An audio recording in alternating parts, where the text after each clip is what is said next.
Hello guys, welcome to the mining Gyan. आज के इस वीडियो में हम वाइंडिंग इन शाफ्ट से रिलेटेड एमसीक्यूज डिस्कस करने जा रहे हैं। यह क्वेश्चंस आपके माइनिंग के कॉम्पिटिटिव एग्जाम्स के लिए बहुत ज़्यादा इंपॉर्टेंट है और यह क्वेश्चंस कहीं ना कहीं आपकी किसी न किसी कॉम्पिटिटिव एग्जाम में पूछे भी जा चुके हैं।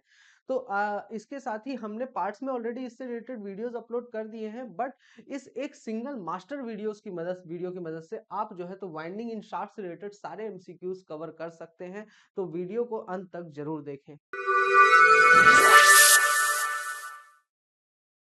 Which certificate is required by a person to be appointed as winding engine man as per CMR 2017?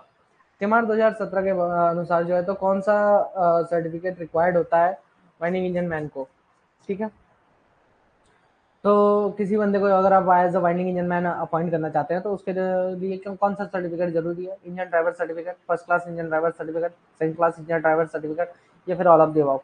तो इसका करेक्ट आंसर हो जाता है option number A is right answer. ठीक है, इंजन ड्राइवर सर्टिफिकेट ये आपका आंसर होगा।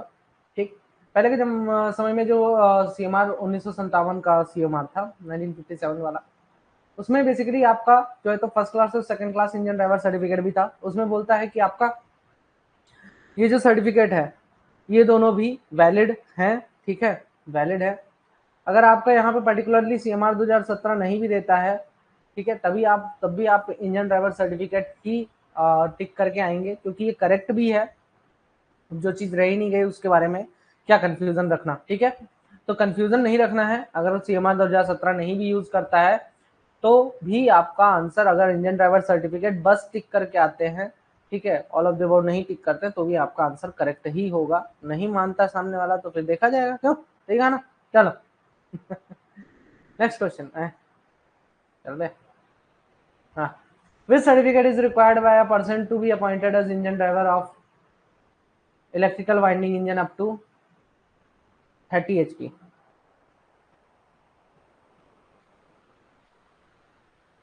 30 HP तक का इंजन वाला इंजन ड्राइवर सर्टिफिकेट अगर आप इलेक्ट्रिकल वाइंडिंग इंजन अगर आप यूज करते हो तो कौन सा सर्टिफिकेट की जरूरत पड़ती है? तो engine driver certificate, first class, second class, या फिर नन ऑफ द अबव। तो इसका करेक्ट आंसर हो जाता है option number D is the right answer, none of the above. अगर ये नहीं है तो भी आपका काम चल जाएगा। ठीक है, तो भी आपको अपॉइंट किया जा सकता है।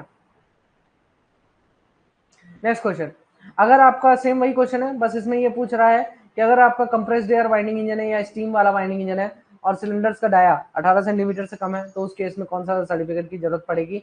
तो उस केस में भी आपका answer engine driver certificate plus first class engine driver certificate, second class engine driver certificate, या नॉन ऑफ द अबव होगा। तो इसका करेक्ट आंसर हो जाता है option number D is the right answer. Next question, question number 4, जिसमें कि ये बोलता है which certificate is required by a person to be appointed as engine driver certificate is not used for raising और lowering of persons,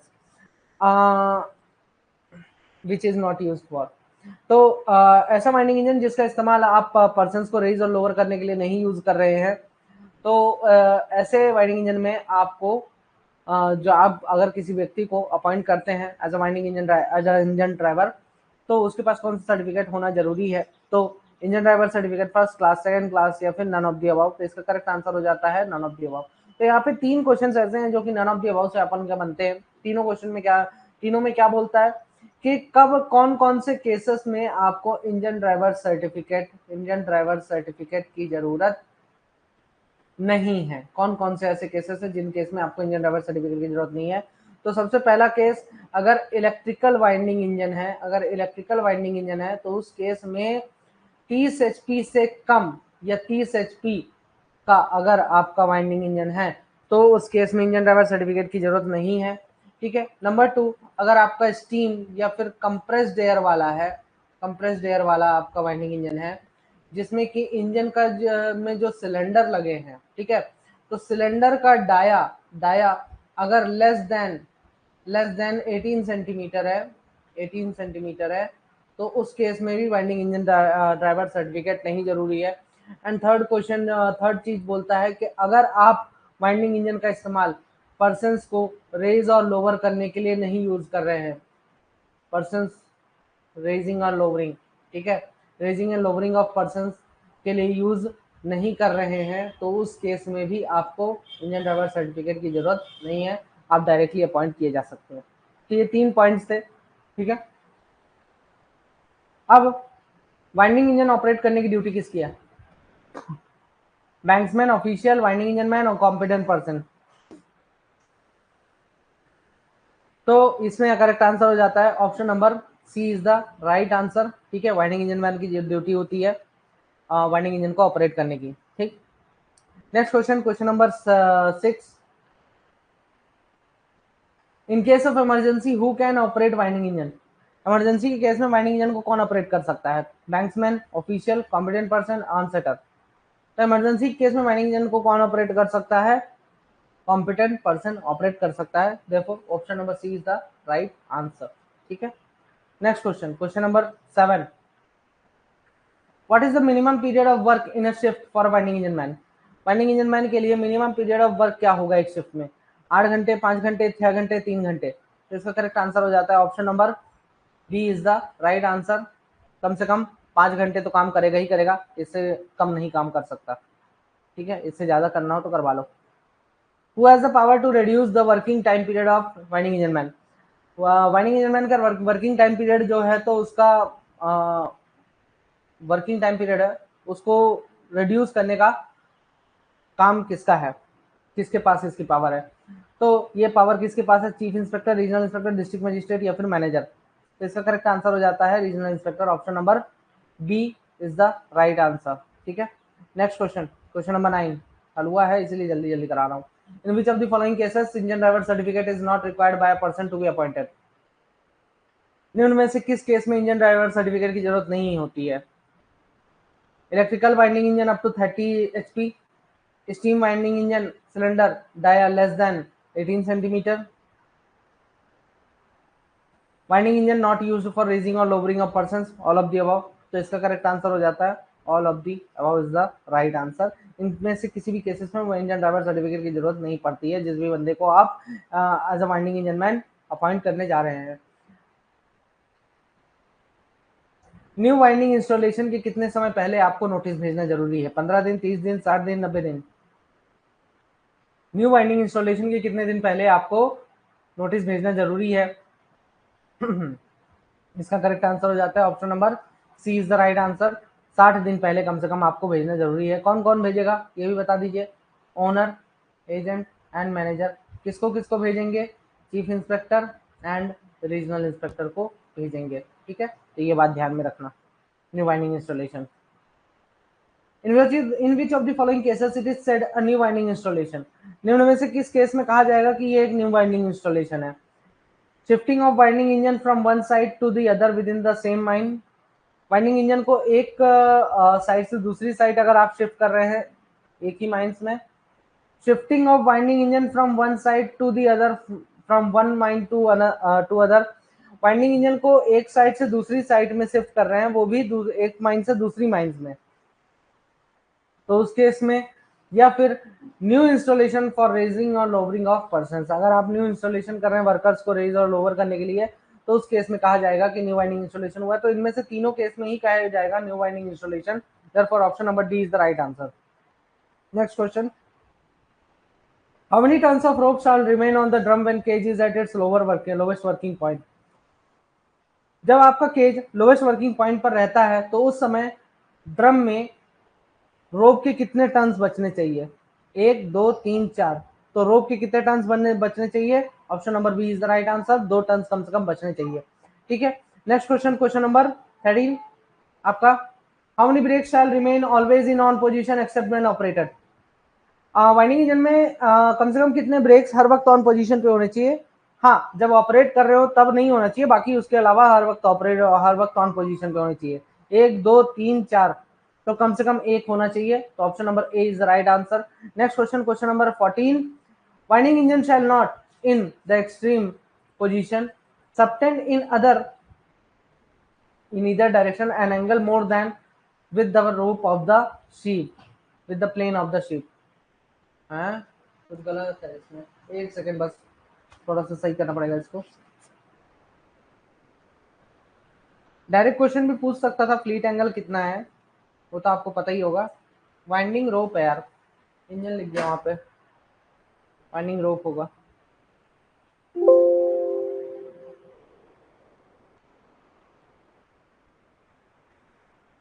winding rope.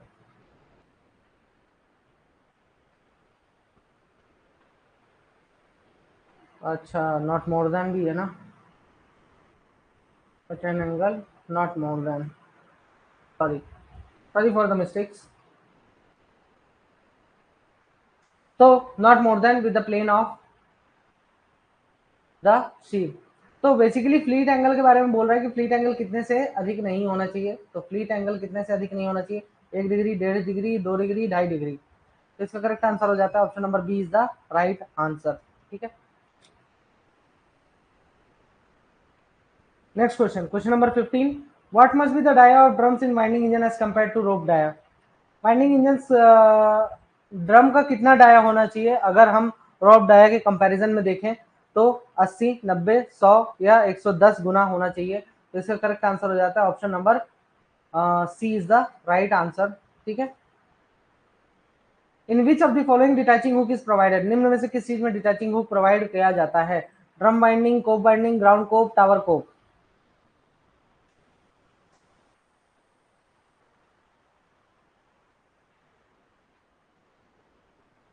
Very good, तो आपका correct answer हो जाता है option number A is the right answer. Koepe winding, ground Koepe या tower कोप जो होते हैं ये सबके सब फ्रिक्शन बाइंडिंग के एक ही ये सबके सब फ्रिक्शन बाइंडर्स हैं। और फ्रिक्शन बाइंडर में आपको डिटैचिंग हुक प्रोवाइड कराने की जरूरत नहीं होती है, ड्रम बाइंडिंग में प्रोवाइड कराने की जरूरत होती है। Question number 17, what must be the distance between detaching hook and the centre of the hole for attaching it to the rope shackle in case of geared engine. Geared engine के case में, geared engine के case में rope shackle और का जो whole है जहां पे रोप शैकल आपका अटैच होता है वो होल और डिटैचिंग हुक के बीच की जो दूरी है जब आपका केज टॉप पे होगा तो कितनी होनी चाहिए, 3.6 मीटर से कम नहीं होनी चाहिए, 3 मीटर से कम नहीं होनी चाहिए, 2.4 मीटर से कम नहीं होनी चाहिए या फिर 1.8 मीटर से कम नहीं होना चाहिए। इसका करेक्ट आंसर हो जाता है option number D is the right answer, not less than 1.8 metre. Next question, question number 18, what must be the distance. अच्छा, डायरेक्ट एक्टिंग इंजन के केस में कितने से कम नहीं होना चाहिए डिस्टेंस, यही डिस्टेंस के बारे में पूरा पूछ रहा है कि डायरेक्ट एक्टिंग इंजन के केस में कितने से कम नहीं होना चाहिए। तो 3.6 मीटर से कम नहीं होना चाहिए, 3 मीटर से कम नहीं होना चाहिए, 2.4 मीटर से कम नहीं होना चाहिए या फिर 1.8 मीटर से कम नहीं होना चाहिए। तो इसका करेक्ट आंसर हो जाता है option number A is the right answer. Next question, question number 19, while raising of the cage the remaining distance equal to twice the circumference of the drum shall be covered at a speed not exceeding dash। जब आप cage को क्या कर रहे हो ऊपर की तरफ लेके जा रहे हो तो जो रिमेनिंग डिस्टेंस है टॉप तक पहुंचने की, है ना, कितनी बच रही है, जो ड्रम का सरकमफ्रेंस है उसके सरकमफ्रेंस का दुगना जब बचता है तो आपकी केज की स्पीड कितनी होनी चाहिए। ठीक है, इसकी इतने से अधिक नहीं होनी चाहिए, 1.5 टू 1.2 1.8 2 मीटर पर सेकेंड। तो इसका करेक्ट आंसर हो जाता है 1.2 metre per second, option number B is the right answer. ऊपर की तरफ रेजिंग केज के लिए, लोअरिंग केज के लिए 1.5 मीटर पर सेकेंड। ठीक है, तो ये ध्यान में रखना। Next question, question number 20, how many power supply shall be provided in case of electric winding engine. भाई इलेक्ट्रिक वाइंडिंग इंजन के केस में कितने पावर सप्लाई से उसे हम पावर सप्लाई करेंगे। तो 1 2 3 4 कितने कितने 1 2 3 4, कम से कम 2 होने चाहिए, option number B is the right answer. तो ये थे कुछ क्वेश्चंस, मैं जानता हूं आपको इजी क्वेश्चंस हैं ये, ठीक है, बट अच्छा वक्त अभी मिल रहा है तो खुश होने की जरूरत नहीं है या घमंड करने की जरूरत नहीं है। Which of the following is not a basic requirement related to construction and installation of engine? निम्न में से कौन सा बेसिक रिक्वायरमेंट नहीं है जो कि इंजन के कंस्ट्रक्शन या इंस्टॉलेशन से रिलेटेड हो। निम्न में से कौन सा चीज बेसिक रिक्वायरमेंट नहीं है जो कि इंजन के कंस्ट्रक्शन और इंस्टॉलेशन से रिलेटेड हो। तो कनेक्टेड टू रिजिड फाउंडेशन, कि आपका इंजन जो है तो एक रिजिड फाउंडेशन से कनेक्टेड होना चाहिए। ठीक है, दूसरा इसका डिजाइन अच्छा होना चाहिए ताकि वर्कर्स को इजीली रेज और लोअर किया जा सके। हिचकी कौन याद कर रहा है आप में से। साउंड कंस्ट्रक्शन का होना चाहिए, अच्छा कंस्ट्रक्शन होना चाहिए, good morning Sagar. And इनएडिक्वेट strength, तो ये तो यार गलत ही हो गया, इनएडिक्वेट इन लगा दिए तो है ना। तो इसका करेक्ट आंसर हो जाता है option number D is the right answer. ये आपके इंजन के कंस्ट्रक्शन और इंस्टॉलेशन से रिलेटेड नहीं है, ठीक है। Next question, question number 2, which of the, बड़ा छोटा छोटा हो जाता है ना, which of the following is not a basic requirement related to construction and installation of winding equipment. Winding equipment के कंस्ट्रक्शन और इंस्टॉलेशन से कौन सी चीज रिलेटेड नहीं है, ठीक है।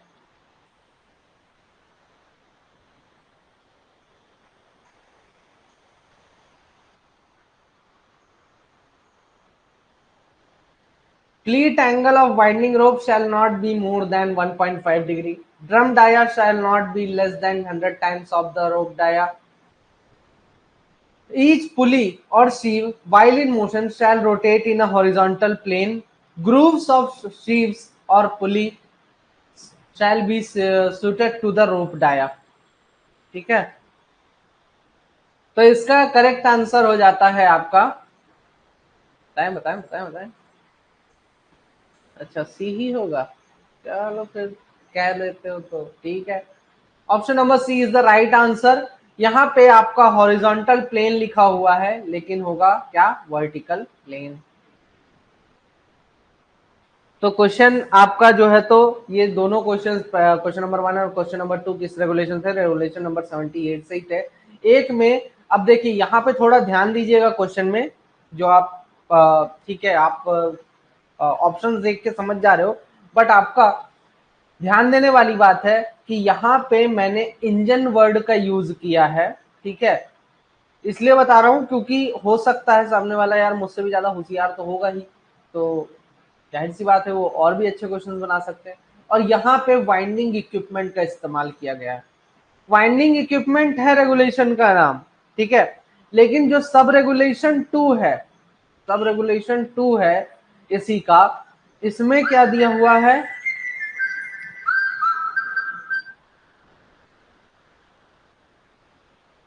सब रेगुलेशन नंबर 2 में क्या दिया हुआ है आपका, इंजन के बारे में दिया हुआ है, ठीक है। तो इंजन और वाइंडिंग इक्विपमेंट दोनों में ध्यान रखिएगा कि किस चीज के बारे में मुझे पढ़ के जाना है। जैसे कि इंजन वाले में क्या दिया हुआ है कि आपका रिजिड फाउंडेशन होना चाहिए, रिजिड फाउंडेशन होना चाहिए, constructed, design, maintained, power provided, ठीक है, ताकि पावर इस तरीके से प्रोवाइड कराना है कि पर्सन्स को रेज और लोअर किया जा सके आसानी के साथ, रेगुलरिटी के साथ और सेफ्टी के साथ, ठीक है। तो इस तरीके से पावर सप्लाई देना है इंजन को। तो ये सारी बातें ना थोड़ा ध्यान में रखना है आपको।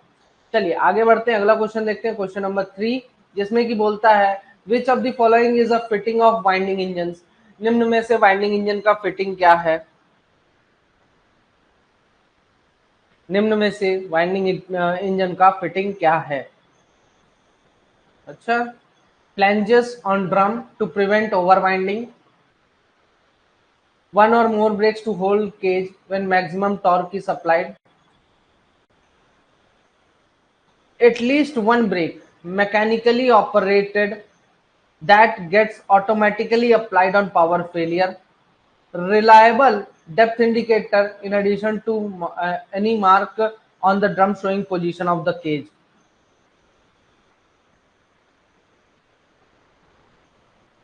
और आंसर, और आंसर भेजते जाओ। हाँ, हाँ।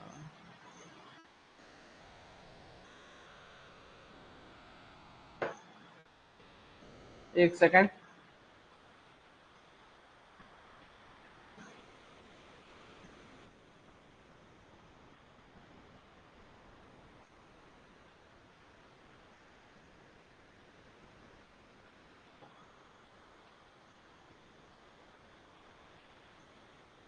सबके आंसर गलत हो गए सिर्फ एक इंसान के छोड़ के, दूसरा इंसान भी आ गया। संतोष एंड सागर का आंसर करेक्ट है।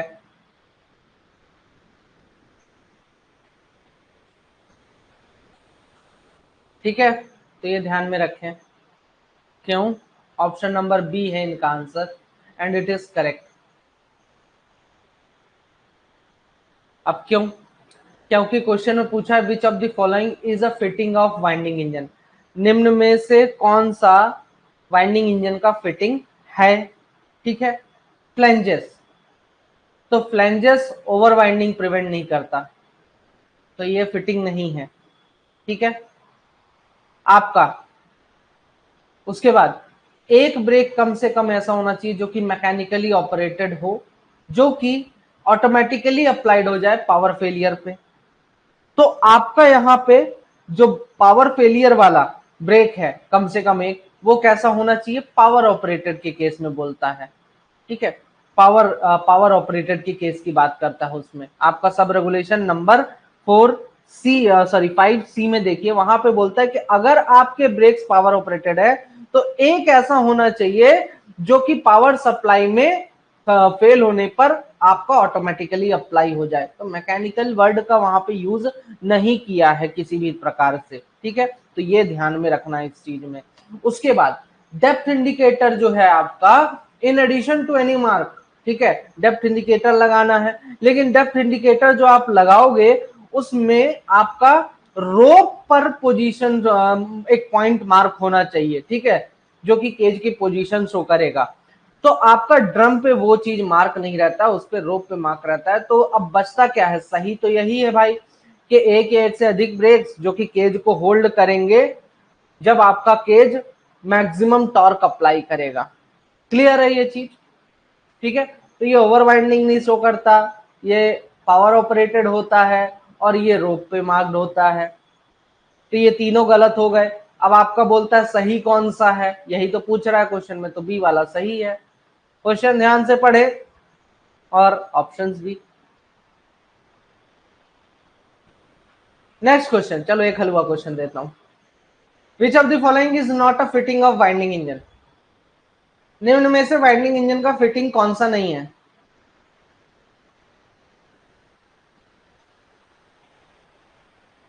हाँ वेरी गुड रवि, अभी है, अभी आगे क्वेश्चन है रवि इससे रिलेटेड कि किस डायरेक्शन में होगा मैं बताऊंगा।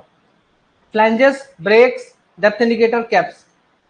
वेरी गुड एवरीवन, बहुत बढ़िया बहुत बढ़िया, चलो याद तो है। Option number D is the right answer. ठीक है, वाइंडिंग इंजन की फिटिंग नहीं है कैप्स। ठीक है, next question, question number 5, which of the following is a winding engine fitting, निम्न में से कौन सा वाइंडिंग इंजन फिटिंग है। Caps, dogs, automatic device to ring bell in the engine room, two independent signals between top and bottom of shaft. निम्न में से winding engine की फिटिंग कौन सी है, इसमें बोल रहे है, ये बताना है। तो कैप्स नहीं है, डॉग्स नहीं है, अब कंफ्यूजन है इसमें और इसमें। ठीक है, अरे वाइंडिंग इंजन का फिटिंग नहीं, इंजन का फिटिंग नहीं है यार, इंजन का फिटिंग।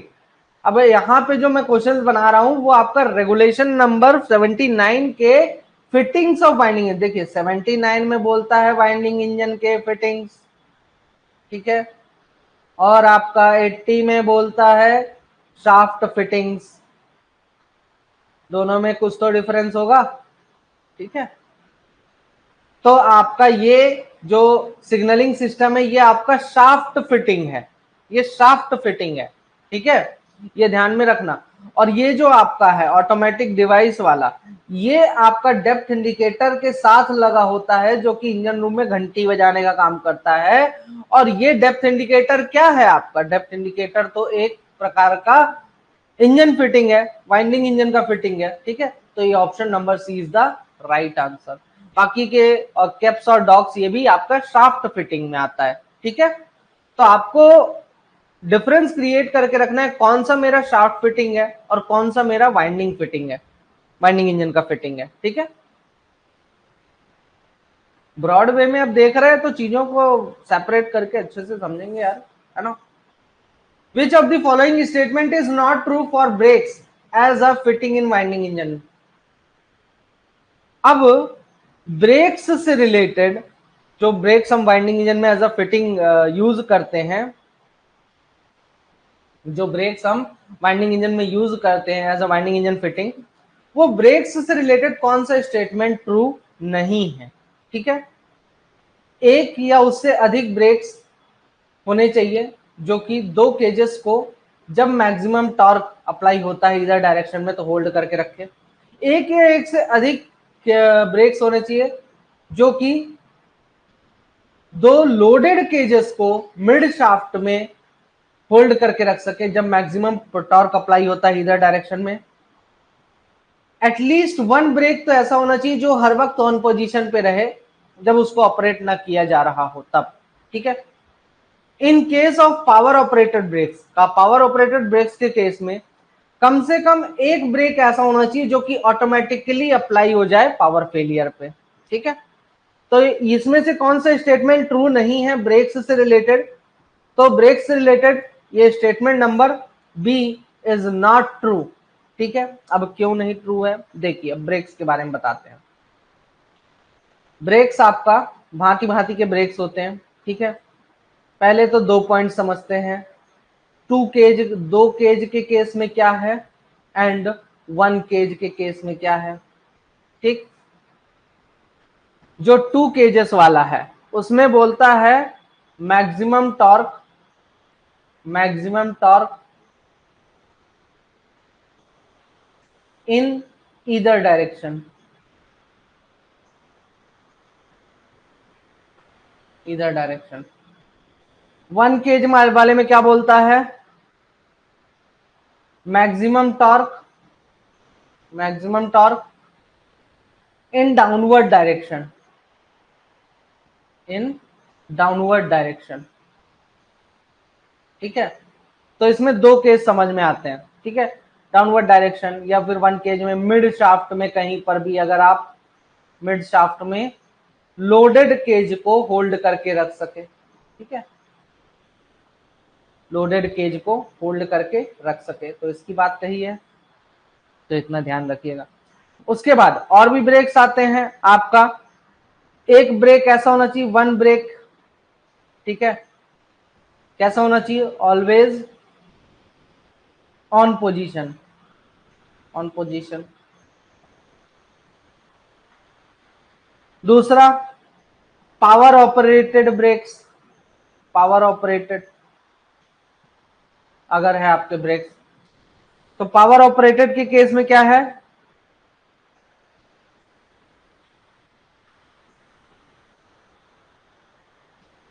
कि आपका पावर फेलियर पे ऑन पोजीशन पे आ जाए, पावर फेलियर में के केस में ऑन पोजीशन पे आ जाए, ठीक है। तो ब्रेक से ये बात भी ध्यान रखना। तो इतनी बातें हैं ब्रेक से रिलेटेड।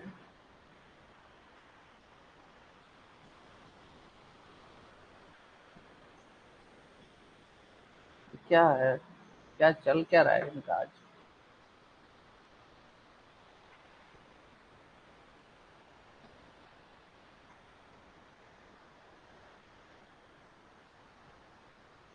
चलिए आगे देखते हैं, आगे बढ़े। क्लियर है यहां तक?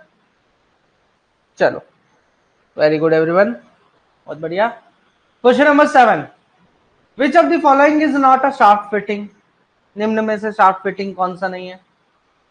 Separate signal system between top and bottom of shaft, top of shaft and inset, ठीक है।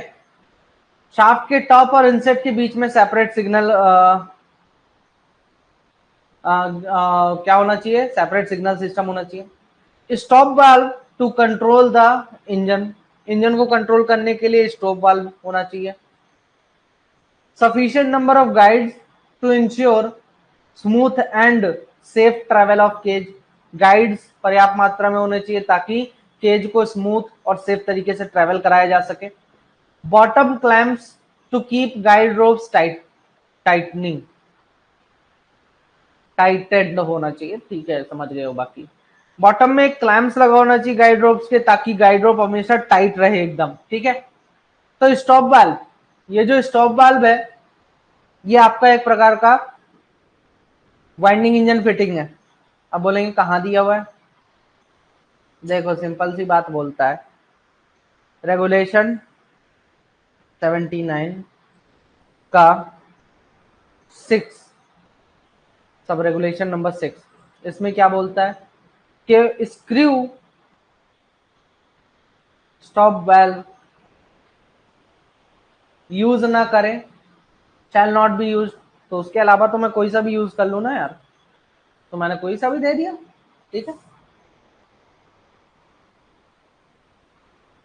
याद रहेगा, तो ध्यान रखिएगा ये सारी चीज इनसे नहीं बन रहा है। Question number 8, which statement is correct with respect to short fittings? कौन सा स्टेटमेंट करेक्ट है शार्ट फिटिंग्स के रेस्पेक्ट में?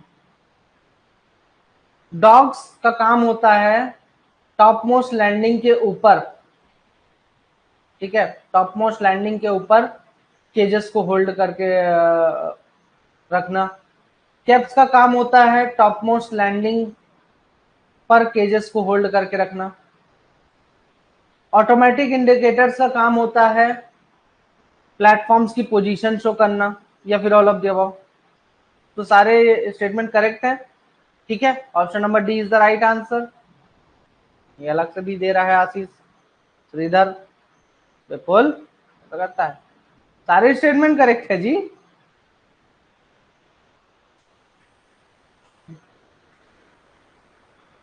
कहाँ कहाँ दिया हुआ है ये? डॉग्स का आपका दिया हुआ है सब रेगुलेशन नंबर 9, कैप्स का दिया है सब रेगुलेशन 10 है, और ऑटोमेटिक इंडिकेटर्स का जो दिया है तो वो कहां पर दिया है? Sub regulation number 10C। तो option number D is the right answer, सारे करेक्ट है, सारे स्टेटमेंट, यही यही चीज। तो मैंने बोला तो top most landing, about top most landing, गलत क्या बोला इसमें? हम यहाँ क्या करते?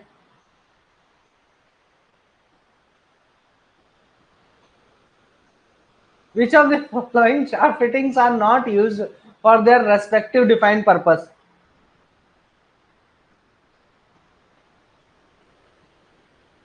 ना जी, तुम 29 साल का हो गया है, जीवन में 1 साल और बचा है मेहनत का। Which of the following shaft fittings are not used for the respective defined purpose? निम्न में से कौन सा शाफ्ट फिटिंग का इस्तेमाल नहीं किया जाता है जो पर्पस उनके सामने डिफाइन किया गया है? डॉग्स, डॉग्स का काम होता है केज को टॉप मोस्ट लैंडिंग के ऊपर जो है तो ओवर वाइंडिंग के केस में केज को होल्ड करके रखना। कैप्स, कैप्स का काम होता है कि जो टॉप मोस्ट लैंडिंग है उसके ऊपर केज को होल्ड करके रखना। गाइड्स का काम है ensure smooth and safe travel of cage, cage का स्मूथ और सेफ ट्रेवल सही तरीके से हो, तो ये जो है तो गाइड्स, ऐसे ऐसे नहीं बताना चाहिए, सिर्फ सही तरीके से इसके लिए गाइड्स का इस्तेमाल किया जाता है। Protective roofing to prevent danger from anything falling in the shaft, protective roofing होना चाहिए जो कि शाफ्ट में कोई चीज गिरे जब तो उसमें उसको बचाया जा सके, है ना, उसके डेंजर से प्रिवेंट किया जा सके। तो option number B is the right answer. क्यों? क्योंकि आपका यह केज को कहां पे होल्ड करके रखता है? On top most landing, on top most landing पे होल्ड करके रखता है, ना कि अबाउट टॉप मोस्ट लैंडिंग, ठीक है। तो शब्दों का ही खेल है, छोटा छोटा, आज पकड़ ले रहे हो यार, बड़ा टैलेंटेड हो तुम लोग यार, आदत पड़ गई अब लगता है, थोड़ा और बुद्धि लगानी पड़ेगी मेरे को अब। Which of the following is not a शार्प फिटिंग? निम्न में से शार्प फिटिंग कौन सा नहीं है? Guide ropes, protective roofing, flanges, dogs.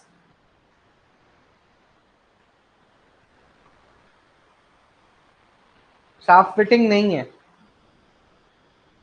Very good everyone, option number C is the right answer. ये वाइंडिंग इंजन का एक फिटिंग है, ठीक है, flanges. Who among the following can give signals other than banksman or onsetter on manager's authorization? Manager के authorisation पर, question number 9 फिर से क्या है क्वेश्चन नंबर 9 में यार, क्या हो गया प्रदीप?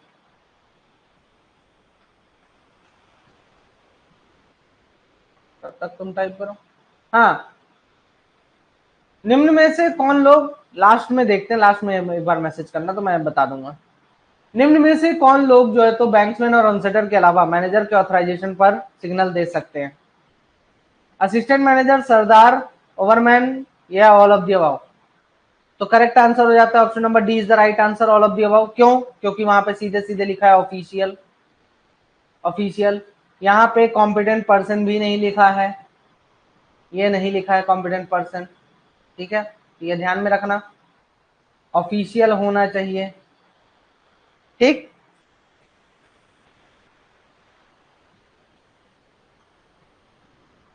कौन सा रेगुलेशन? अच्छा रुको, रेगुलेशन भी बता दें यार, कहाँ दिया हुआ है रेगुलेशन नंबर 80 का सब रेगुलेशन नंबर कहाँ गया, 5, सब रेगुलेशन नंबर 5 में दिया हुआ है, ठीक है। Next question, question number 12, in case of code of signals,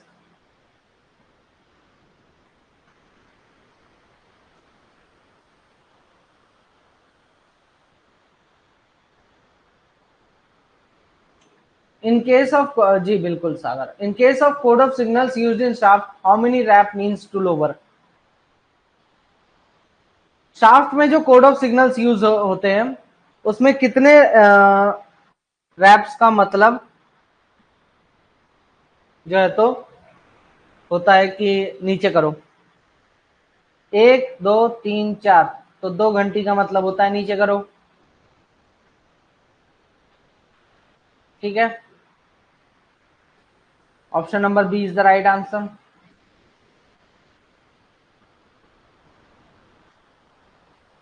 क्या यार संकेत, कैसा क्वेश्चन पूछता है जी तुम लोग?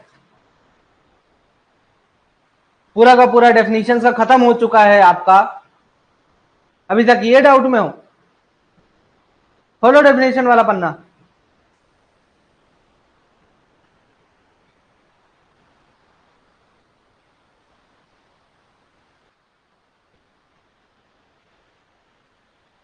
क्या दिया हुआ है वहां पे? पेज नंबर 5, जेड आर, जो आपका डेफिनेशन है। ऑफिशियल कौन अपॉइंट करता है? ओनर, एजेंट, मैनेजर, ये अपॉइंट करते हैं, ठीक है। इनका काम क्या होता है? सुपरविजन की ड्यूटीज परफॉर्म करना, सुपरविजन, ठीक है, माइंस में उसके किसी पार्ट में। Assistant manager, ventilation officer, safety officer, sampling incharge, dust incharge, DI, overman, सरदार, engineer, surveyor.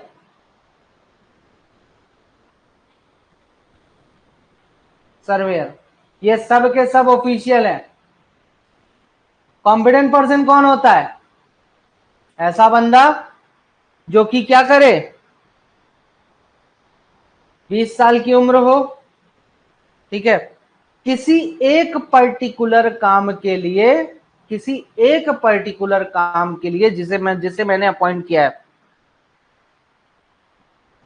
To supervise, appointed in writing by manager to supervise, ये मैनेजर के द्वारा अपॉइंट होता है, ठीक है। टू सुपरवाइज, टू सुपरवाइज और परफॉर्म, सुपरवाइज भी कर सकता है, परफॉर्म भी कर सकता है, दोनों काम है, ठीक है। सुपरवाइज भी कर सकता है या परफॉर्म भी कर सकता है, कोई भी एक पर्टिकुलर काम, चाहे मशीनरी का, मशीन को देखना है, जाके खड़े होके बोल दिया कि जाओ यार तुम्हारी मशीन देखो चाहे, तो वो जो है तो कॉम्पिटेंट पर्सन। जैसे मान लीजिए, जस्ट सपोज आप एक ओवरमैन का फॉर्म भरते हैं, माइनिंग सरदार का फॉर्म भरते हैं, थोड़ा ध्यान देना, आप एक माइनिंग सरदार की पोस्ट पे मान लीजिए माइंस में जब जाएंगे तो आपको पहले दिन से तो नहीं बोल देगा कि जाओ बेटा आज से माइंस तुम्हारे हाथ में, ये डिस्ट्रिक्ट तुम्हारा ना, बोले काम करो, पहले आप प्रैक्टिस करो, काहे की? शॉर्ट फायरिंग की, ठीक है। अभी आप क्या बोलोगे, अरे मैं ऑफिशियल हूं सर, मैं ये काम करूंगा, मैं नहीं करने वाला। बोले देखो बाबू ऐसा है, ये राइटिंग में मैं ऑथराइजेशन दे रहा हूं और इस ऑथराइजेशन में ये कह रहा हूं कि आप जाके क्या करो, शॉर्ट फायरिंग का काम करो, ठीक है। पहले शॉर्ट फायरिंग सीखिए, तब ना दूसरे को आप सुपरवाइज करोगे, ठीक है। तो जब शॉर्ट फायरिंग आप करने जाओगे और मैनेजर, आप भले एक ऑफिशियल, आप ऑफिशियल हो नो डाउट, बट आपको मैनेजर एक पर्टिकुलर काम के लिए ऑथराइज कर रहा है, आपको मैनेजर एक पर्टिकुलर काम के लिए ऑथराइज कर रहा है, उसके कारण से वहां पर आप एक कॉम्पिटेंट पर्सन है, मतलब आप एक जिम्मेदार व्यक्ति हो जो कि यह काम कर सकता है, ठीक है। आप यह काम करने के लायक हो, तो आपको काम इसलिए दिया जा रहा है। तो जब आप वो एक पर्टिकुलर काम करने जाते हो, आपको राइटिंग में दे दिया गया है, तो उस केस में आप एक शॉर्ट जो है तो competent person कहलाओगे।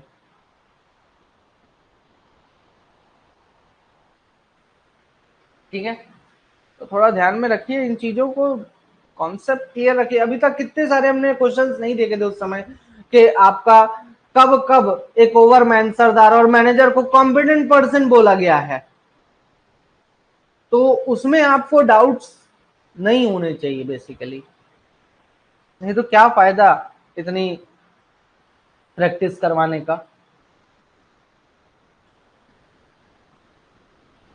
Which of the following winding engine fittings avoids slipping or coiling of rope?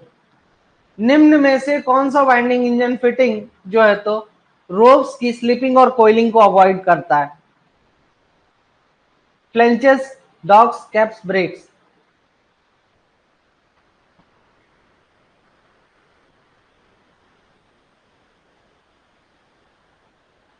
तो इसका करेक्ट आंसर हो जाता है flanges. Option number A is the right answer, flanges का काम होता है। Next question, question number 14, which of the following shall not be used in winding engine worked by steam or compressed air?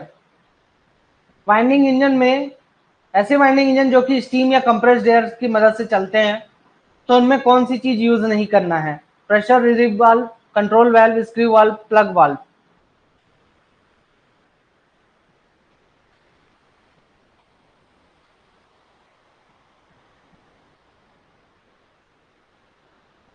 तो इसका correct answer हो जाता है option number C is the right answer.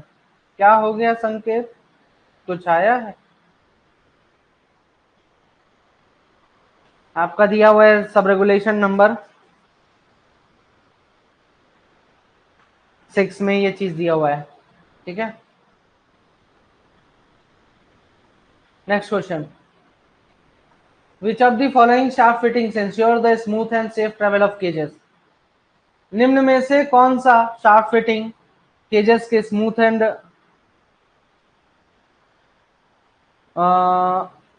Smooth और safe travel of cages के लिए use किया जाता है? Bottom clamps, guides, dogs, caps. तो गाइड्स का इस्तेमाल किया जाता है, option number B is the right answer. Next question, question number 16, which of the following shaft fitting is used to hold the cage above topmost landing in the event of an overwinding? Overwinding के case में निम्न में से कौन सा shaft fitting cage को topmost landing के ऊपर होल्ड करके रखता है? Guides, caps, dogs, protective roofing. तो इसका करेक्ट आंसर हो जाता है option number C is the right answer.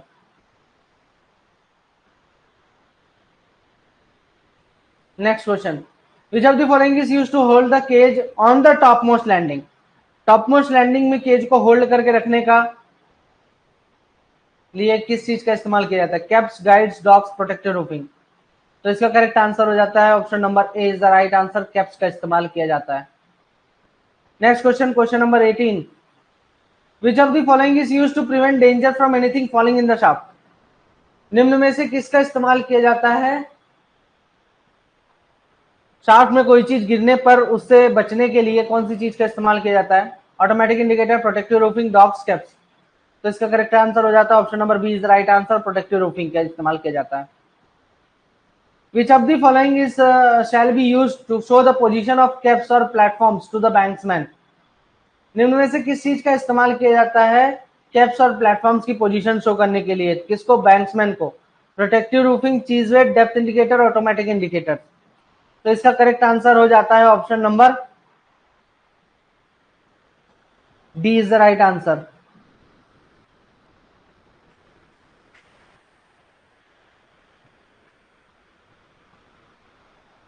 अब बोलो डेप्थ इंडिकेटर क्यों नहीं है?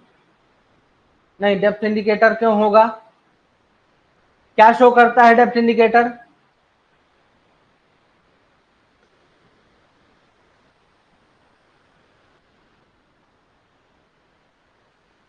केज की पोजीशन शो करता है ना।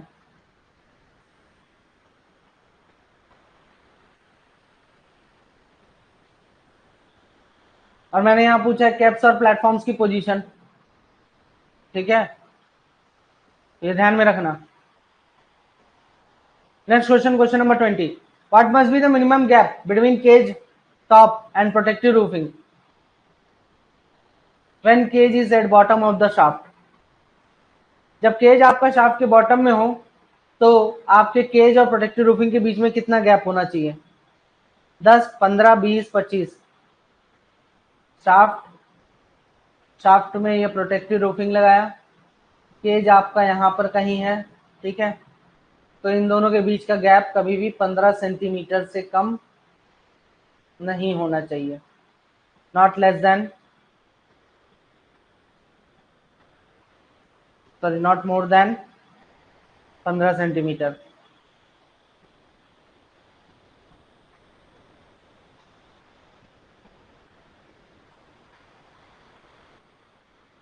नटराज स्केल। हाँ, अगला, और किसने कुछ क्या पूछा था? क्वेश्चन नंबर 9 में क्या डाउट था भाई साहब? डॉग्स के बारे में जानना था। शाफ्ट हो जाता है, शाफ्ट, शाफ्ट के ऊपर हेड गियर, हेड गियर से आपका क्या निकल जाएगा? इंटरलॉक कैपल निकल जाएगा, ठीक है, ये यहाँ पे लगा है बेल प्लेट, केज यहाँ पे नीचे गिरेगा, कैसे गिरेगा? ये आपका डिटैचिंग हुक इस प्रकार से अटका देगा, डिटैचिंग हुक से केज आपका ये लगा हुआ है, ठीक है, केज ये लगा हुआ है। यहाँ पे डॉग्स होते हैं, डॉग्स क्या करेंगे? केज को ऐसी हवा में लटका के रखेंगे, ये होते हैं डॉग्स, ठीक। क्वेश्चन नंबर 19 फिर से।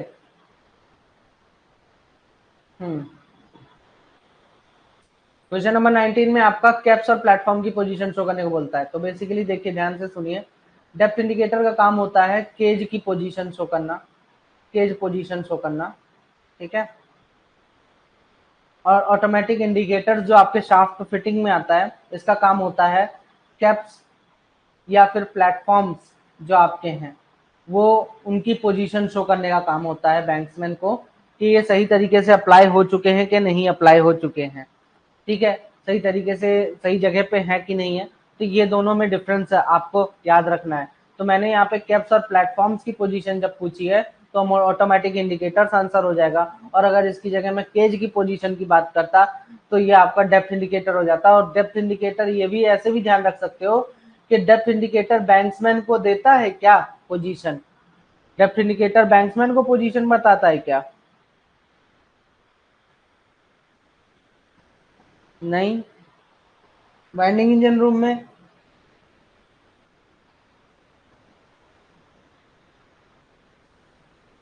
बिल्कुल घंटी बजा के कहाँ पे बताता है? वाइंडिंग इंजन रूम में, ठीक है, तो वाइंडिंग इंजन रूम में जो रहता है उसको बताता है। तो ऐसे भी ध्यान में रख सकते हो कि डेप्थ इंडिकेटर आपका आंसर नहीं होगा, ठीक है, इंजन मैन को, बिल्कुल वाइंडिंग इंजन मैन को। Very good everyone. कि which of the following cases regulation 81 mine winding does not apply? निम्न में से किन केसेस में regulation number 81 man winding apply नहीं होता है? हर एक शाफ्ट में, शाफ्ट ऐसा जिसमें, मतलब शाफ्ट सिंकिंग के केस में, सिंपल सी बात, जहां पर वाइंडिंग इंजन का इस्तेमाल पर्सन को रेज और लोअर करने के लिए किया जा रहा है, या फिर नन ऑफ दी अबव?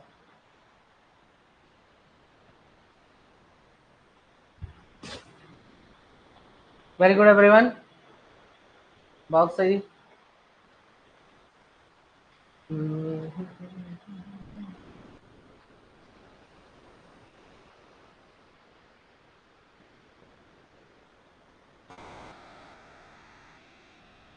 तो आपका option number B is the right answer, ठीक है। क्योंकि आपका क्या बोलता है भाई साहब, रेगुलेशन नंबर 81 क्या बोलता है, सोचे हैं, पढ़े हैं? हर एक शाफ्ट में आपका जो है तो रेगुलेशन नंबर 81 अप्लाई होता है, other than a shaft in the course of being sunk, other than a shaft, ठीक है, other than a shaft in the course of being sunk, इसमें जो है तो man winding regulation number 81 apply नहीं होता है, ठीक है। Where a winding engine is used for the purpose of raising और लोअरिंग ऑफ पर्सन्स, ठीक है।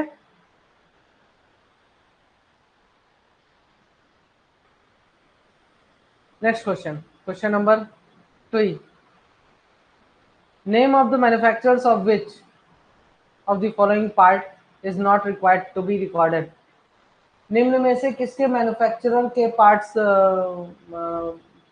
किन पार्ट्स के मैन्युफैक्चरर्स के नाम रिकॉर्ड करना जरूरी नहीं है रेगुलेशन नंबर 81 के हिसाब से, रेगुलेशन नंबर 81 के हिसाब से।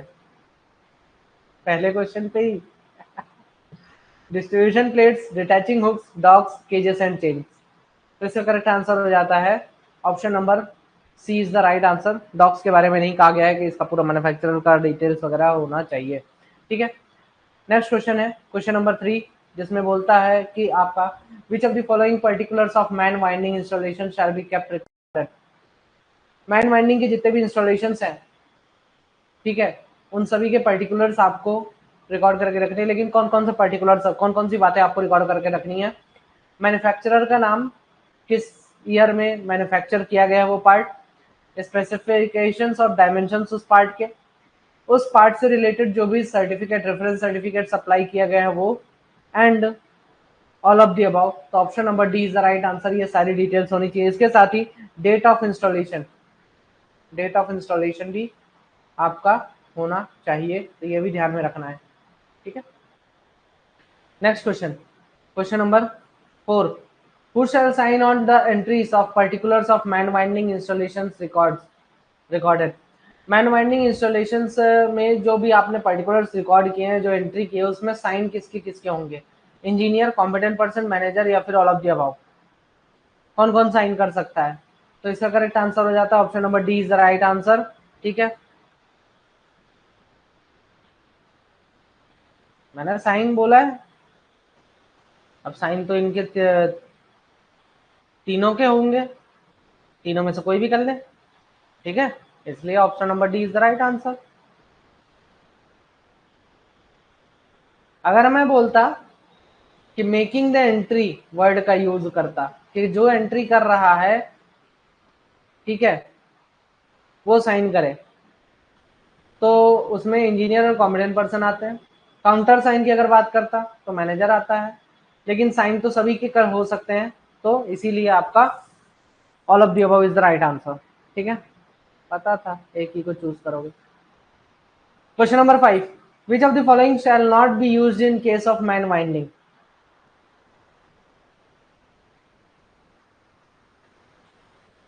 मैन वाइंडिंग में के केस में कौन सी चीज यूज नहीं होनी चाहिए, single link chain, safety chain, king bolts, drum clutches, अब बताओ। वेरी गुड, बहुत बढ़िया, शाबाश, उम्मीद तो नहीं थी लेकिन very good, option number A is the right answer. Single link chain का इस्तेमाल नहीं होना चाहिए, ठीक है, मैन वाइंडिंग के केस में। हाँ कर सकते हैं, ऐसा नहीं है नहीं कर सकते, लेकिन कहाँ पे करेंगे, सिर्फ शॉर्ट कपलिंग्स में, मतलब छोटी छोटी छोटी अगर लगानी हो सिंगल लिंक चेन तो उस केस में लगा लीजिए, शॉर्ट कपलिंग्स में, ठीक है, शॉर्ट कपलिंग्स में यूज कर सकते हैं, या फिर सेफ्टी हुक से अटैच कर दीजिए, सेफ्टी हुक से, सेफ्टी हुक से भी अटैच कर सकते हैं, लेकिन इसके लिए आपका डिस्ट्रीब्यूशन प्लेट लगा होना कंपलसरी है। अगर सेफ्टी हुक से भी अटैच करना है तो डिस्ट्रीब्यूशन प्लेट आपका लगा होना चाहिए, ठीक है।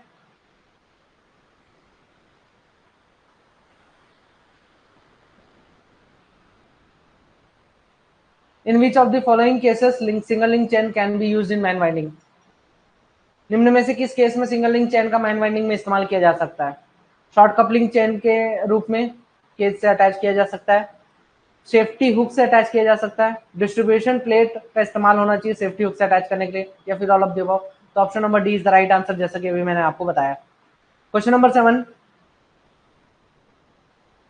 विच of the following statement is not true with respect to drum clutches? Drum clutches के रेस्पेक्ट में कौन सा स्टेटमेंट ट्रू नहीं है? Drum shall not be unclutched unless winding engine man has assured himself that brakes are applied. Drum clutches को तब तक अनक्लच नहीं, ड्रम को तब तक अनक्लच नहीं करेंगे जब तक वाइंडिंग इंजन मैन ने खुद यह ना चेक कर लिया हो कि ब्रेक्स अप्लाई हो चुके हैं। To prevent inadvertent withdrawal of clutch, locking gear shall be provided. Clutch अपने आप विड्रॉ ना होने पाए कभी भी, इसलिए उसमें लॉकिंग गियर लगा होना चाहिए।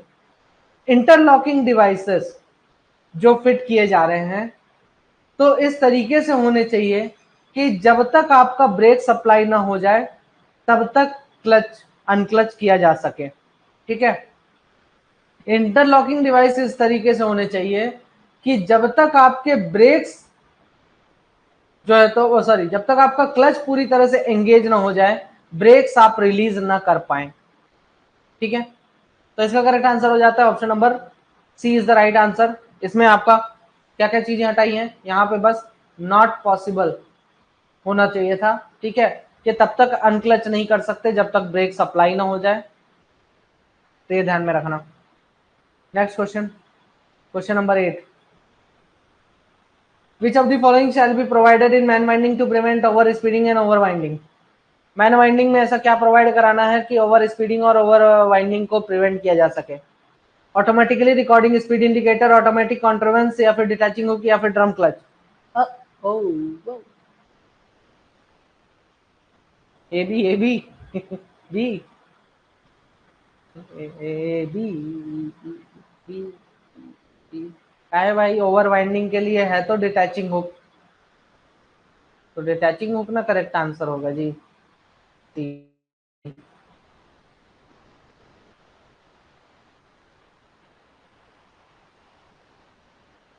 ऐसा नहीं है, चलो फिर ठीक है, जैसा बोलते हो तो वैसे ही कर लेते हैं। Option number B is the right answer. ठीक है, कि ओवर स्पीडिंग हो चाहे ओवर वाइंडिंग हो, ठीक है, दोनों के लिए ही ऑटोमेटिक कॉन्ट्रोवेंस जो होता लगा रहता है। वेरी गुड, थोड़ा कॉमन सेंस तो लगाया।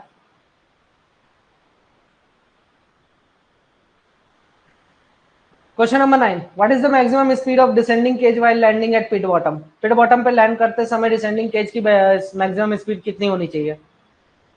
1.2 metre per second, 1.5 metre per second, 2 metre per second, 2.5 metre per second? बहुत बढ़िया, ए आंसर दे रहे हो, करेक्ट आंसर है बी। ठीक है, जब केज नीचे जा रहा होता है पिट बॉटम के तरफ, तो जो पिट बॉटम में जब ये लैंड कर रहा हो तो इसकी स्पीड 1.5 मीटर पर सेकंड से अधिक नहीं होनी चाहिए, और जब केज ऊपर आ रहा हो, असेंडिंग केज हो, तो उस समय जब दो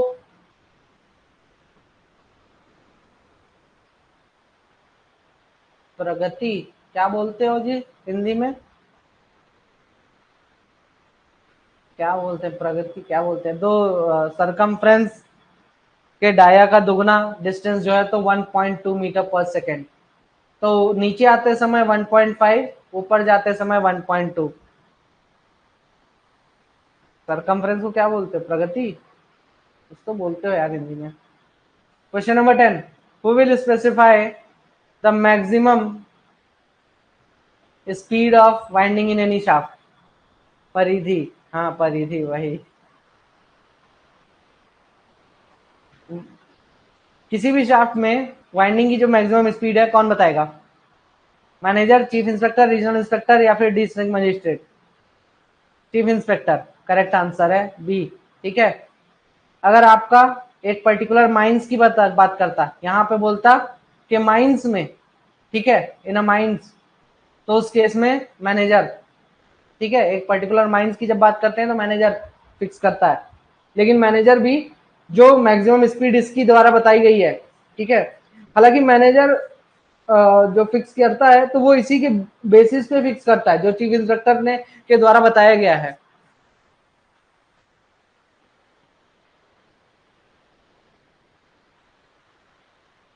next question, which of the following is done in testing of automatic contrivance in every 7 days. हर 7 दिन में जो ऑटोमेटिक कॉन्ट्रवेंसेस का टेस्टिंग होता है तो उसमें क्या चीजें की जाती हैं। डिसेंडिंग केज को पूरी स्पीड फुल स्पीड से नीचे भेजा जाता है, ठीक है। केज को लास्ट कंट्रोल पॉइंट से टॉप मोस्ट लैंडिंग के ऊपर, लास्ट कंट्रोल पॉइंट जो होता है उसके ऊपर तक रेज किया जाता है। केज को 1.5 मीटर पर सेकंड की स्पीड से जो है तो नीचे भेजा जाता है, और जो केज रेज किया जा रहा है उसकी स्पीड 1.2 मीटर पर सेकंड से अधिक होनी चाहिए, ठीक है। तो इसका करेक्ट आंसर हो जाता है option number B is the right answer, ठीक है। आपका 7 दिन में जो टेस्टिंग किया जाता है उसमें option number B right answer है, जिसमें कि आप ऑटोमेटिक कॉन्ट्रवेंसेस एंड ब्रेक्स की टेस्टिंग करते हैं, ठीक है। ब्रेक्स के लिए भी यही टेस्टिंग अप्लाई होती है। तो जो लास्ट पॉइंट है उससे ऊपर तक केज को ले जाते हैं, स्पीड वगैरह की बात नहीं कही गई है इसमें टेस्टिंग के समय, ठीक है। नेक्स्ट क्वेश्चन, क्वेश्चन नंबर 12, कि 3 महीने में जो टेस्टिंग करते हैं उसमें क्या करना चाहिए। डिसेंडिंग केज को फुल स्पीड से नीचे भेजो, केज को लास्ट कंट्रोल पॉइंट से ऊपर ले जाओ टॉप मोस्ट लैंडिंग के ऊपर, केज को 1.5 मीटर पर सेकंड की स्पीड से नीचे ले जाना है, ठीक है, लैंड करना है नीचे। केज को 1.2 मीटर पर सेकंड की स्पीड से ऊपर ले जाना है, अधिक स्पीड से ऊपर ले जाना है। तो option number A is the right answer, 3 महीने में ये कार्य करेंगे, ठीक है, ये ध्यान में रखना। Next question, question number 13, in raising cage the remaining distance equal to twice the circumference of the drum shall be covered at a speed not exceeding। Raising cage में जो बची हुई डिस्टेंस है जो कि किसके बराबर है, ड्रम के सरकमफ्रेंस, ड्रम की परिधि के दुगने के बराबर है, ठीक है। तो बची हुई स्पीड जो है तो इससे अधिक स्पीड से कम जो है तो बची हुई डिस्टेंस जो है तो इससे अधिक स्पीड से कवर नहीं की जाएगी। कितने से अधिक स्पीड से कवर नहीं की जाएगी, 1.2 metre per second, 1.5 metre per second, 2 metre per second, 2.5 metre per second. तो इसका करेक्ट आंसर हो जाता है option number A is the right answer. Next question, question number 14, every cage in which person ride shall not be. जितने भी केजेस हैं जिनमें कि व्यक्ति लोग राइड कर रहे हैं, पर्सन राइड करते हैं, उसमें क्या नहीं होना चाहिए। ऊपर से कवर्ड नहीं होना चाहिए, covered completely at top, closed in at 2 sides, 2 side से बंद नहीं होना चाहिए, provided with unsuitable gates, unsuitable gates provide नहीं किए जाने चाहिए, ठीक है। तो या फिर नन ऑफ दी अबव, तो option number C is the right answer, ठीक है। अब यहाँ पे ना कंफ्यूजन होना चाहिए था थोड़ा सा, अभी याद आ रहा है मेरे को।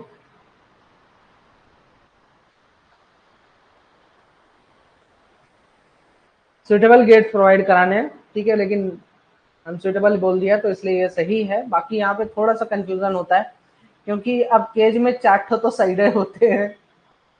अब अगर मैं बोलूं कि 2 साइड खुले नहीं हो, 2 साइड बंद नहीं होने चाहिए, तो ये बात भी सही है यार, 2 साइड तो खुले होने चाहिए। और अगर ये बोलूं 2 साइड बंद होने चाहिए तो भी सही है कि 2 साइड तो बंद होने चाहिए, ठीक है। तो ये थोड़ा सा कॉन्ट्रडिक्शन वाला ऑप्शन है।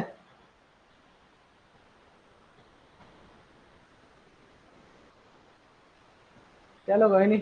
What must be the maximum gap between cage floor and lowest part of fence.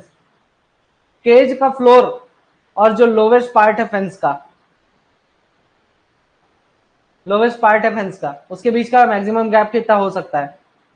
10 centimetre, 15 centimetre, 20 centimetre, 25 centimetre. तो इसका करेक्ट आंसर हो जाता है option number B is the right answer, 15 centimetre, ठीक है। Next question, question number 16, what must be the maximum gap between 2 gates और fence. 2 gates और fence के बीच में मैक्सिमम कितना गैप होगा, 10, 15, 20, 25। तो इसका करेक्ट आंसर हो जाता है option number D is the right answer, 25 centimetre. Next question, in case of sinking shaft sinking, what shall be provided in case if depth exceeds 45 meter। अगर शाफ्ट सिंकिंग के case में अगर गहराई 45 metre से अधिक हो जाती है तो केज में क्या प्रोवाइड कराना जरूरी है? Detaching hook, king bolt, bell plate, rope shackle. तो इसका करेक्ट आंसर हो जाता है option number A is the right answer. ठीक है, डिटैचिंग हुक प्रोवाइड कराने हैं। Next question, question number 18, what shall be provided in sinking shaft if depth exceeds 150 metres? Sinking shaft में क्या प्रोवाइड कराना है अगर गहराई 150 मीटर से अधिक हो जाती है तो? Detaching hook, guides, guidance, rope shackle.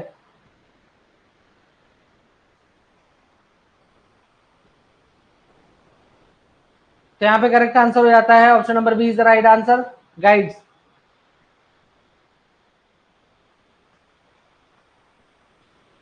अरे भाई सिंपल सी बात है, देखो दो चीजें हैं, चलो डायग्राम से बताते हैं। ये लिफ्ट है, यहाँ पे ऐसा कुछ रहता है लिफ्ट में, फ्लोर है आपका, ठीक। यहाँ पे जब लिफ्ट आती है,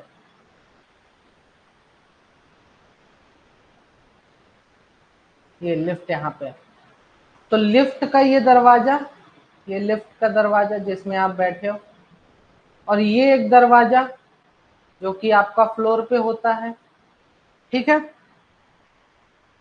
अब इसमें आपका क्या बोलता है कि ये जो गैप है, एक बार 15 सेंटीमीटर बोल रहा है, ठीक है, और एक बार बोल रहा है 25 सेंटीमीटर, ये गैप की बात कर रहा है। तो 15 सेंटीमीटर ये जो ये है, और ये जो लोवेस्ट पार्ट है केज का फ्लोर, केज का फ्लोर, एंड ये आपका गेट का लोवेस्ट पार्ट, इसको भी समझ सकते हैं, ये गैप, ठीक है। दूसरा आपका जो केज में जो गेट लगा है, जैसे शटर होता है ना, ठीक है, शटर गिराते हैं, कभी कभार होता है कि शटर पूरा ना गिर के इतना सा गैप छूट गया, तो ये गैप कभी भी आपका 15 सेंटीमीटर से अधिक नहीं होना चाहिए। ये गैप कभी भी आपका 15 सेंटीमीटर से अधिक नहीं होना चाहिए, ठीक, पहला चीज। दूसरा, दो गेट्स के बीच का गैप, ये दो गेट्स हैं, इन दोनों के बीच का गैप 25 सेंटीमीटर से अधिक नहीं होना चाहिए, नहीं तो बेचारा गिर ना जाएगा जी। अब मान लो 25 सेंटीमीटर से मैंने बोल दिया अधिक होना चाहिए, तो उस केस में आप क्या कर दो, ऐसा कर दो। अब यहाँ पे केज है आपका, 25 सेंटीमीटर से अधिक गैप रख दिया, अब कोई बेचारा निकलेगा जब, तो वो तो कूद जाएगा ना नीचे, तो ये गैप 25 सेंटीमीटर से अधिक नहीं होना चाहिए, ठीक है। उसको तो बेचारे को यहाँ उतरना था सेफ्टी के साथ, नहीं यहाँ हवा में लटक गया तो अच्छा थोड़ी है। चलो next case, question number 19, what shall B the maximum distance between guides and shaft bottom?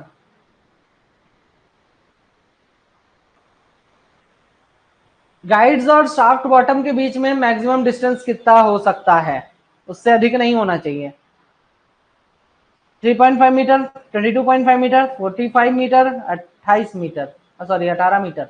तो करेक्ट आंसर हो जाता है option number B is the right answer, मतलब कि शाफ्ट बॉटम के within 22.5 metre, within 22.5 metre आपका guide rope होना चाहिए। शाफ्ट बॉटम के विद इन 22.5 मीटर आपका गाइड रोप होना चाहिए।